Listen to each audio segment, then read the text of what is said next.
Nous accusons le gouvernement de piller, nous sommes les plus grands pilleurs. Nous accusons le gouvernement des arrêts arbitraires.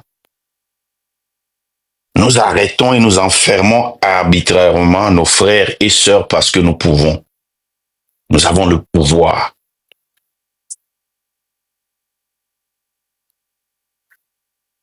Nous pouvons vendre un terrain à 5 personnes. Parce que ce manque de conscience, nous l'avions hérité. Ce que je peux avoir, quelle position je peux avoir, comment est-ce que je peux me placer. C'est ça ce que nous sommes. Donc la question est-ce que ça vaut la peine de lutter pour les Togolais, pour libérer le Togo? Est-ce que Marc Nda, ça vaut la peine de mettre ta vie en danger, la vie de ta famille en danger? Non, pour cette génération, non, ça ne vaut pas la peine. C'est peine perdue.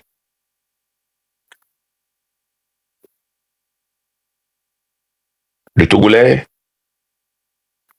reflète l'autorité togolaise. Tu leur donnes une autorité et une opportunité, ils vont piller cette opportunité-là.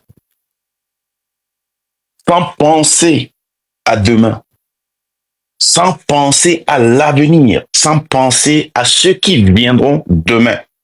Et quand toi, tu prends la peine de penser de ceux qui viendront demain, tu es considéré comme un idiot que tout le monde veut exploiter. Et ça ne nous empêche pas d'être cet idiot-là et de continuer. Ça ne nous empêche pas d'être ce petit groupe d'idiots pour continuer cette lutte, pour essayer de ramener certains qui ont encore une miette de conscience.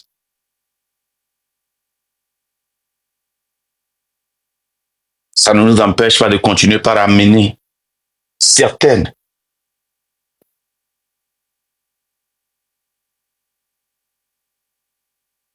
dont le cœur n'est pas encore transformé en pierre.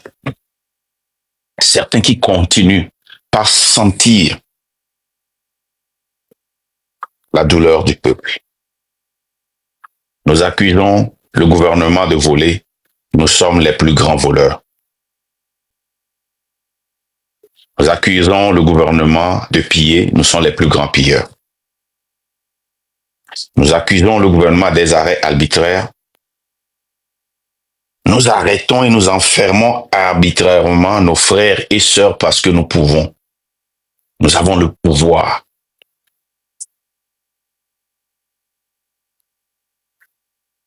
Nous pouvons vendre un terrain à 5 personnes. Parce que ce manque de conscience, nous l'avions hérité de la tête. Et la queue reflète la tête.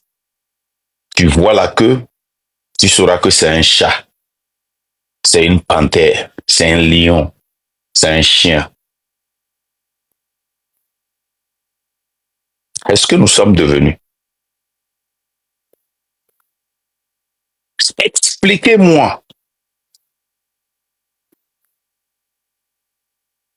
pourquoi nous luttons contre un dictateur, mais nous soutenons les autres dictateurs des autres pays.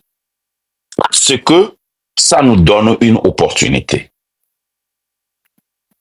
J'en discutais avec ma sœur Farida après une réunion que nous avions faite aujourd'hui. Et on se pose la question, si nous, on est vraiment des idiots, est-ce qu'il y a des opportunités que nous rejetons à cause de notre principe?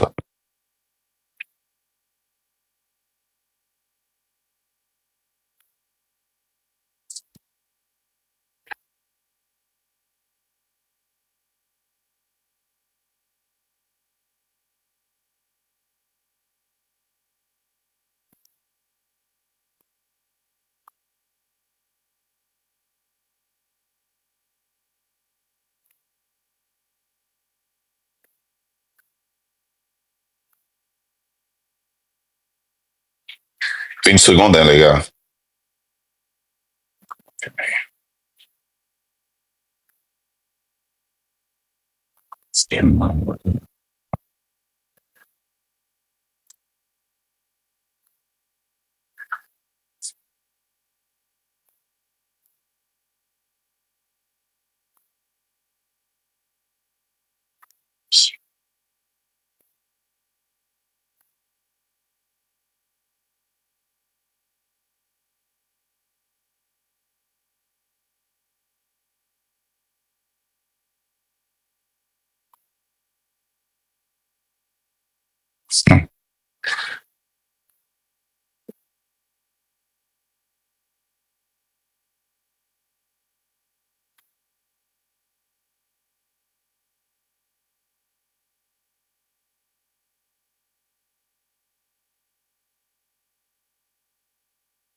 Merci.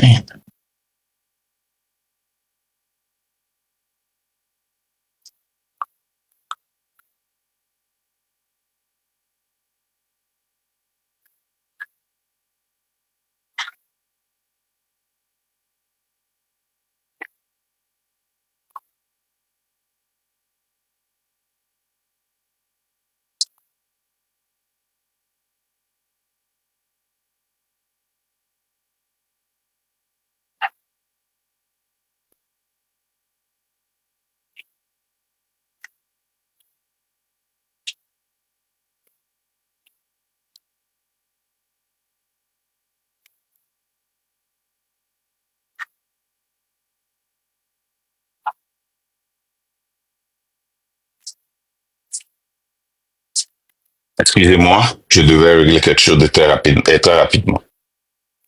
Donc, je disais que on se posait la question, on se disait, est-ce que nous sommes des idiots? Pourquoi nous avons tellement d'opportunités, mais à cause de nos principes, on dit non. Mais certains s'en vont chercher ces opinions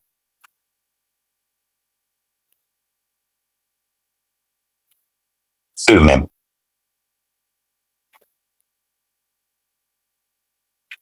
Est-ce que nous avons des valeurs? Est-ce que nous avons des principes? Qu'est-ce qui garde notre conscience? Quelle est la morale qui nous guide?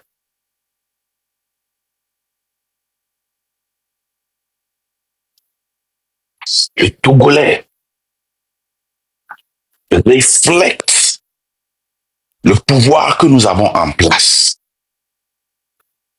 Le Togolais peut te détruire à n'importe quel moment sans penser aux conséquences. Mais nous, nos valeurs, même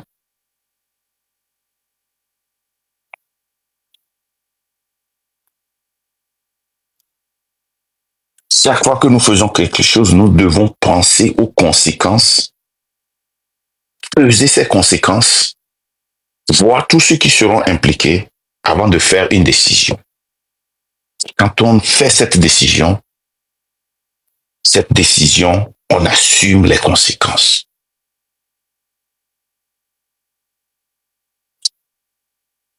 Nous avons une armée qui n'est même pas considérée comme une armée dans la sous-région. Nous vous avions montré ça la dernière fois. Elle n'est pas considérée comme une armée dans la sous-région. Quand vous allez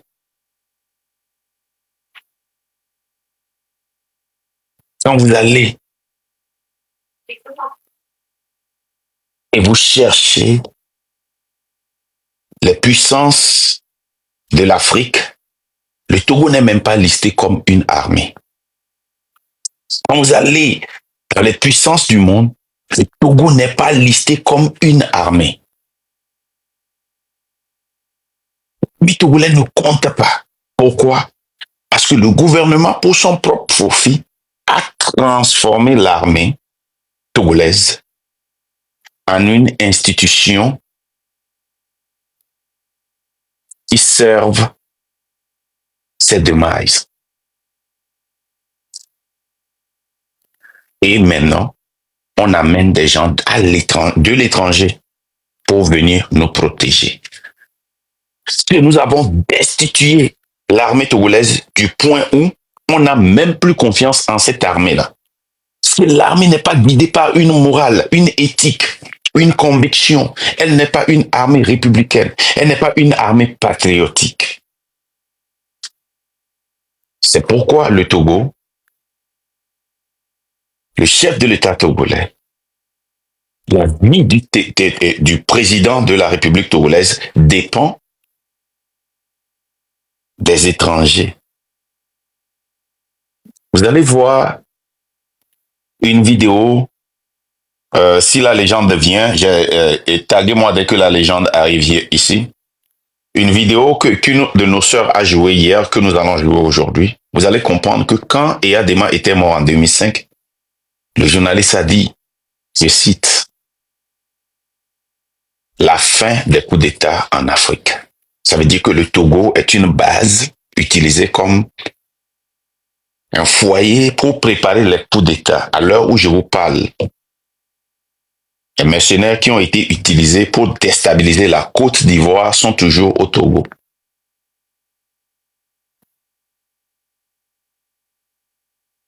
Les mercenaires qui ont été utilisés pour déstabiliser Gbagbo sont toujours au Togo. À l'heure où je vous parle, le Togo est la place qui est utilisée pour préparer un coup d'État contre le Burkina Faso. Et ça reflète notre vie. Ça reflète le comportement des Togolais. Nous le voyons partout, dans nos business, dans nos affaires. Nous devons payer quelqu'un pour monter à un niveau supérieur.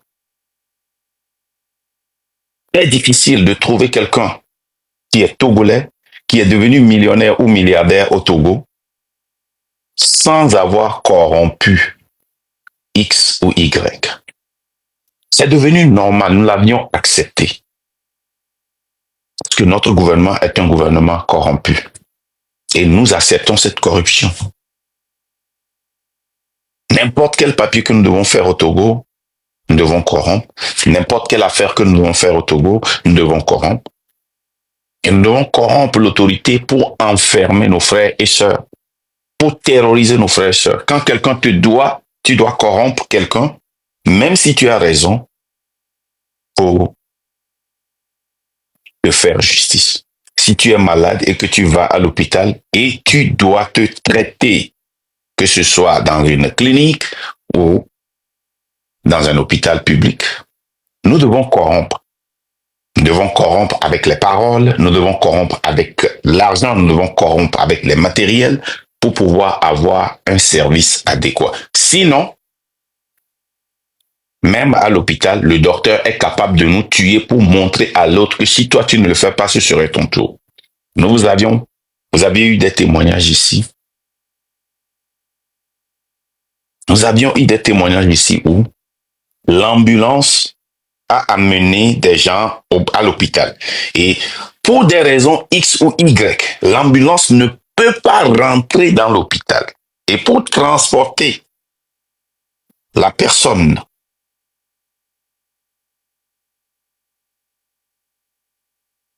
de l'ambulance pour être traité, ou bien après être traité, pour rentrer dans l'ambulance, il faut payer 5 ou 10 000.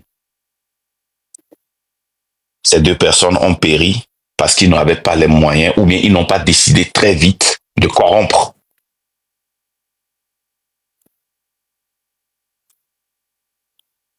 Donc, je vous le dis, est-ce que ça vaut la peine de se sacrifier pour les Togolais pour faire cette lutte? La vraie réponse est non. Mais nous le faisons, pas pour cette génération corrompue, mais pour la génération à venir. Pour la génération à suivre. Parce que la génération qui vient, nous osons croire que si nous vivons longtemps, certains d'entre nous vont pouvoir influencer leurs pensées, leur vie, pour que les générations qui vont suivre vont s'adapter. Parce que nous allons mourir, mais le Togo ne va jamais mourir.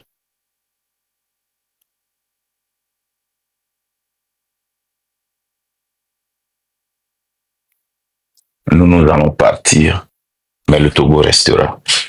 Cette terre de nos aïeux va toujours demeurer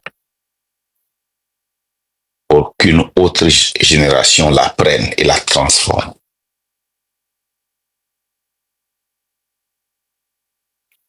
Même dans la diaspora, nous supportons ce que nous savons très bien.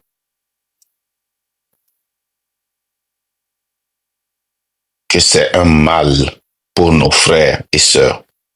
Tant que ça ne nous touche pas, nous, on s'en fout. Dans la diaspora, nous tous, nous savions très bien que si Trump était président, certains d'entre nous n'auraient pas leur papier, leur nationalité comme nous l'avons aujourd'hui. Combien de Togolais ne voyagent pas au Togo avec des passeports togolais et rentrent avec des passeports américains? Mais il y a de cela 2 jours, une Ivoirienne avait été retournée parce qu'elle a voyagé avec son passeport ivoirien et voudrait rentrer avec le passeport américain. Combien de personnes ne le font pas chez nous?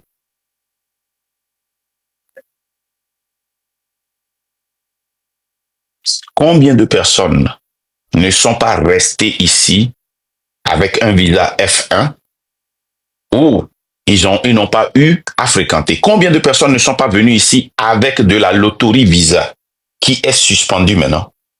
Combien? Combien ne sont pas venus ici avec la loterie visa? Combien n'ont pas eu leur papier à travers des mariages, de fausses mariages? Parce que nous venons d'un pays où la situation ne va pas et on était obligés, certains étaient obligés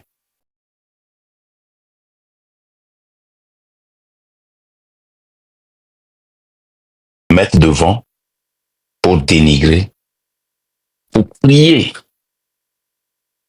oh, que la situation qu'ils ont aujourd'hui, qu'ils ont traversée, que certains frères ne le traversent pas. Parce que ces frères-là n'ont pas pensé comme eux. Parce que ces frères-là ont fait des erreurs. Parce que ces frères-là et sœurs ont fait des décisions qui ne sont pas conformes à leurs pensées politiques. C'est ça. La tête reflète la queue. Nous vivons cette vie qui est reflétée. Quand tu vois 5 ou 6 Togolais s'associer et parler de la politique, tu comprends la politique togolaise sans problème. Tu n'as même pas besoin de trop réfléchir.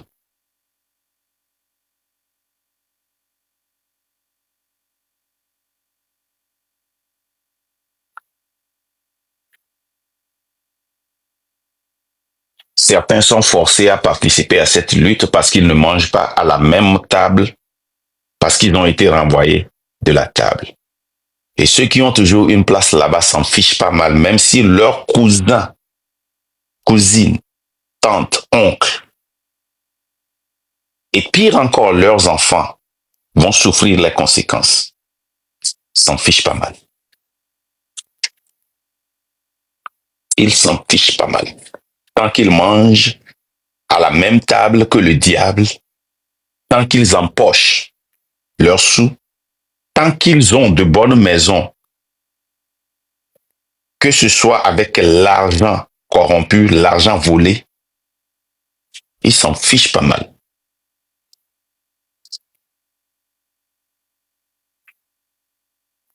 Ils s'en fichent pas mal. Beaucoup de personnes savent que la situation au Togo ne va pas, mais ils s'en fichent pas mal. Ils dorment bien parce qu'ils se sont mariés au diable. La seule façon de soutenir le gouvernement togolais et de se réveiller, c'est quand tu te maries au diable. Ils se réveillent, ils planifient, ils sortent et ils défendent ça. Leur cœur s'est transformé en cœur de pierre. Quand tu touches le cœur, c'est très solide. Ça ne bouge pas. C'est devenu un cœur de pierre.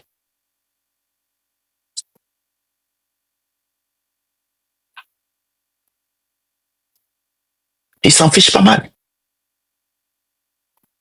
Ils peuvent venir publiquement,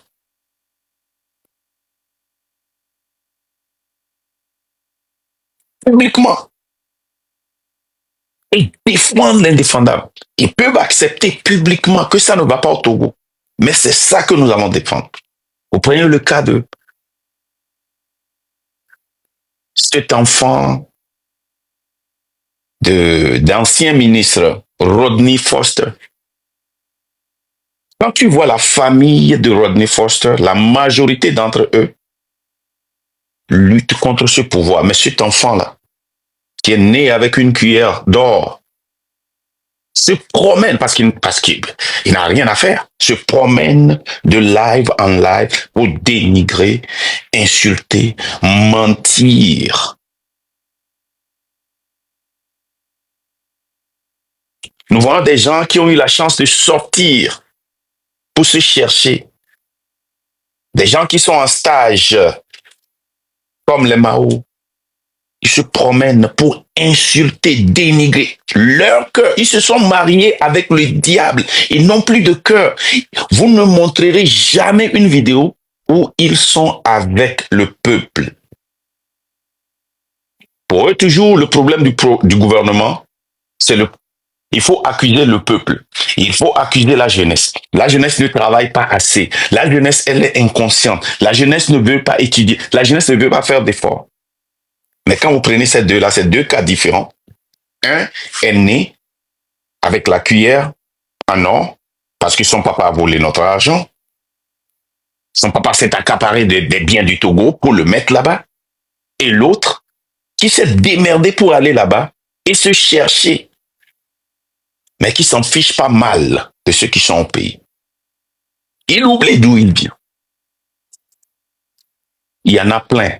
Je donne ces deux exemples-là parce que c'est eux qui étaient des cas récents, réguliers sur la toile.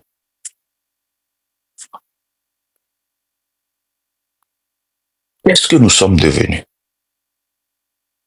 Qu'est-ce que nous sommes devenus? Où le plus fort marche et une voiture tape le plus faible et le plus fort dit, prochainement, avant de traverser la route, tu vas regarder à gauche et à droite, tu n'as rien vu.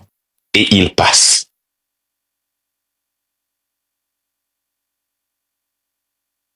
Qu'est-ce que nous sommes devenus? Où nous voyons quelqu'un qui a faim.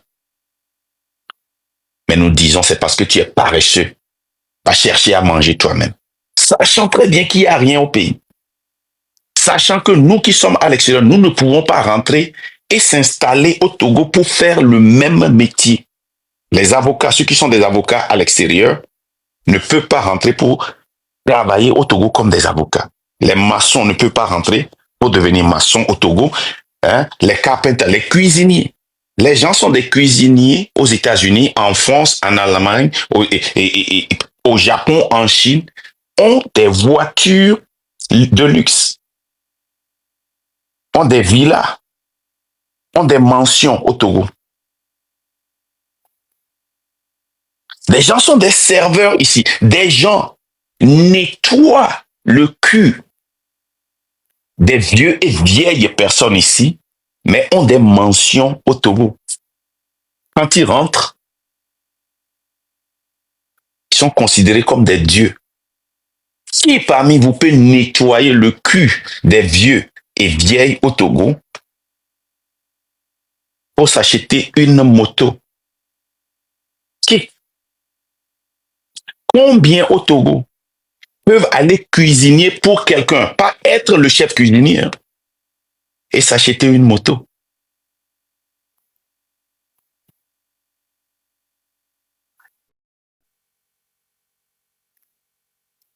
Ces personnes vivent à l'aise à l'extérieur du Togo. Ces personnes sont financées Prenez le cas de Johnny C et de Sambaté qui sont financés par De Pugn. Ces gens-là ne peuvent pas vivre sur Uber et continuer par se promener dans les lives 24 sur 24. Mais parce qu'ils sont financés par De Pugn et ils s'en fichent pas mal. Ils peuvent se promener dans les lives, dénigrer, insulter. Ils n'ont pas de cœur. Leur cœur, c'est un cœur de pierre.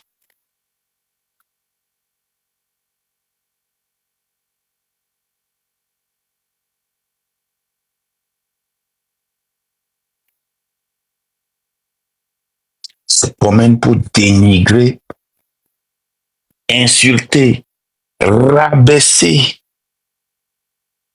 ceux qui se sacrifient, ceux qui sacrifient leur temps, leurs moyens, leur intellect pour sortir le Togo de cette situation. La preuve, ces gens ne lisent pas. Ces gens ne font pas de recherche. Ces gens viennent parler de quelque chose et quand on leur pose la question, ils ne connaissent pas le PIB du Togo, ils ne connaissent pas les dépenses, ils ne connaissent rien, mais ils critiquent ça quand on leur pose la question. C'est nous-mêmes qui faisons le travail de l'intellect pour les aider.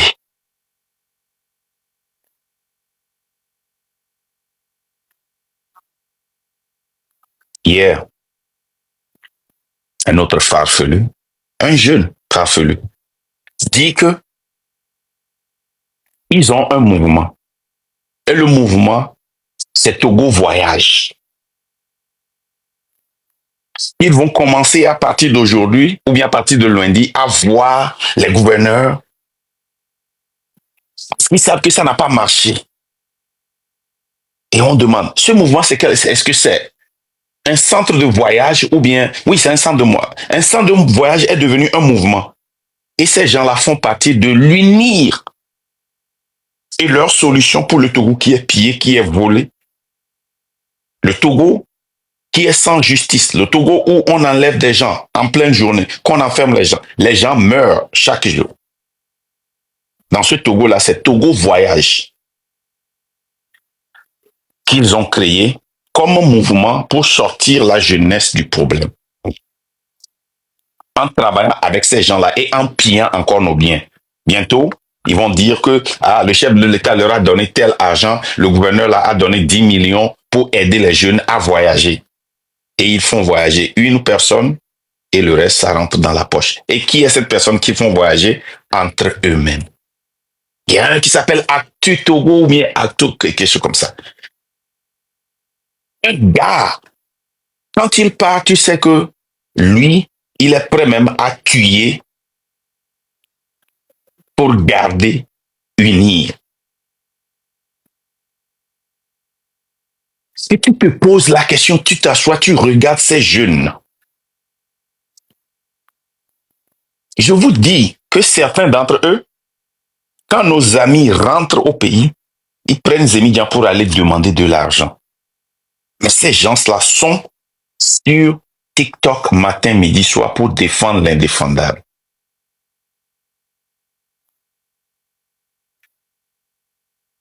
Nous avons une armée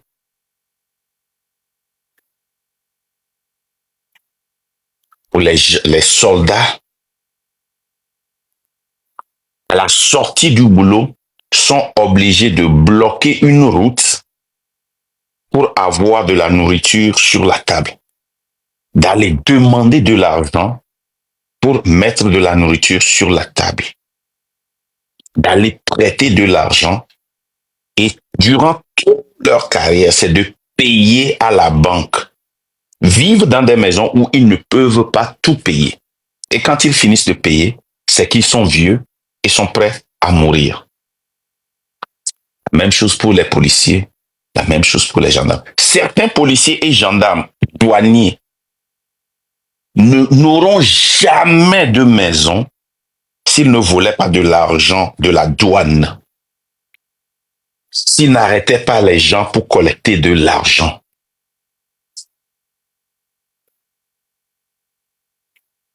Et comme je l'ai dit au début, le comportement du Togolais reflète la tête.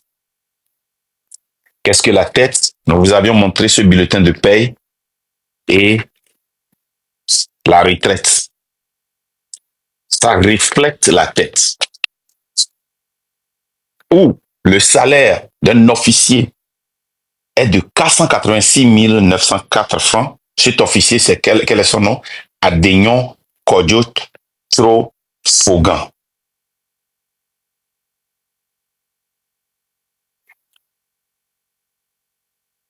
Mais allez voir ses maisons. Allez voir ses biens.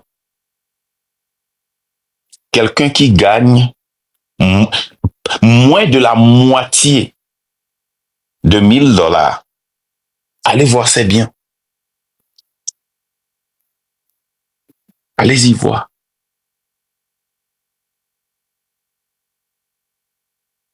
Mais avec un salaire de 486 000,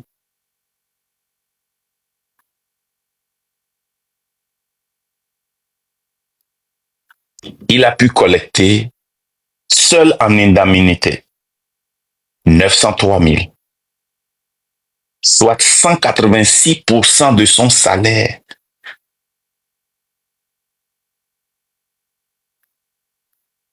Quelqu'un qui met à l'écart moins de 15% de son salaire pour sa retraite,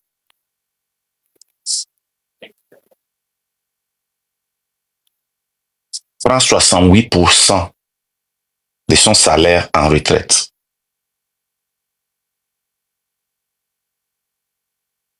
D'où vient les plus de 50%?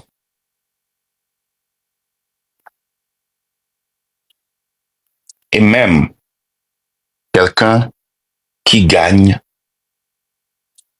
2000 $ en tant qu'officier par mois, comment peuvent-ils s'acheter des maisons qui coûtent près de 2 milliards de francs CFA à la cité?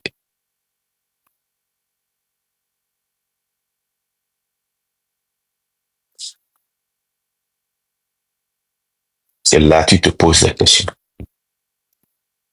Au moment où nos routes causent des morts sur toute l'étendue du territoire, certains utilisent 15 000 $ pour s'acheter seulement des baffes, soit près de 8 millions de francs CFA.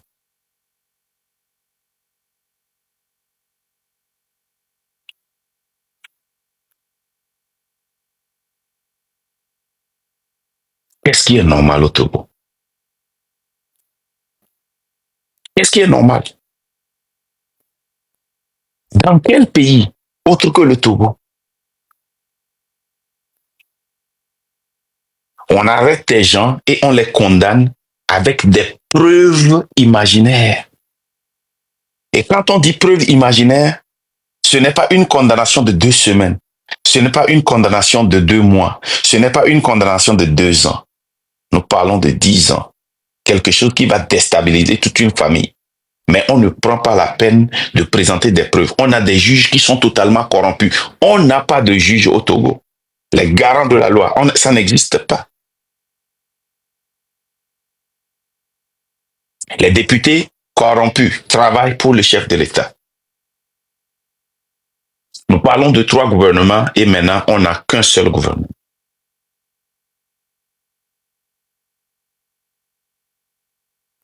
Dans ce pays-là, on t'arrête, on prend tes portables pour voir si on peut trouver des preuves. Mais tu as été déjà battu, tu as été déjà kidnappé, tu es déjà enfermé. Et on essaie de te coercer pour que tu deviennes une proie.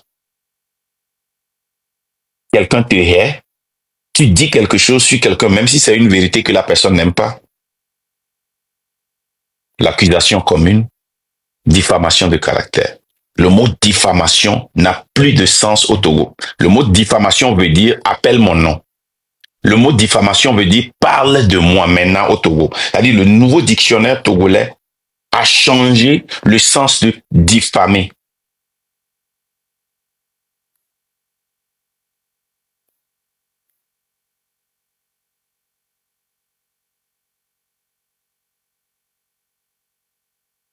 Nous vivons dans un Togo où la jeunesse même qui souffre se lève et jette des pierres à la personne qui est venue pour la sauver. Des personnes qui sont venues pour la défendre. Ils préfèrent écouter ceux qui sont comme eux, qui sont sortis, mais qui veulent qu'ils restent dans cette situation. Vous pouvez imaginer ça? Nous savons que le Togo ne va pas, mais nous allons rester dedans. Ok, la personne qui dit ça mange bien. La personne qui dit ça n'est pas chez vous. Mais la personne vous dit de rester là-bas. Que ça va, vous préférez ça. Vous préférez le diable.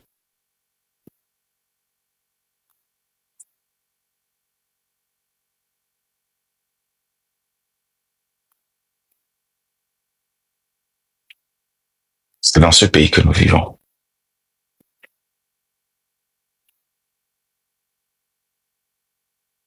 Nous vivons dans ce pays où ces gens-là savent taper sur votre émotion. Ils savent où est votre émotion. Ils tapent sur ça et vous tous vous vous agitez.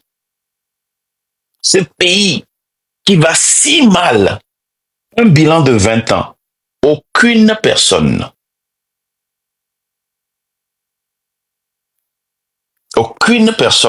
de l'UNIR hier, on peut toucher quelque chose. Bilan, non, non, non, on ne veut pas parler de bilan. Tu ne peux pas m'obliger à parler de bilan. C'est ce qu'ils disent tous. Ne m'oblige pas à parler de bilan, c'est pas ça le sujet.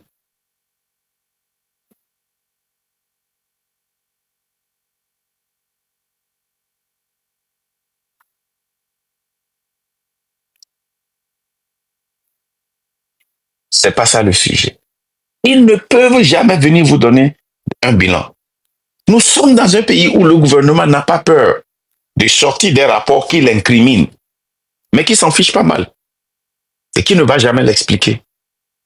Nous sommes dans un pays où on fait un dépôt qui ne coïncide pas avec ce qui est sur le papier.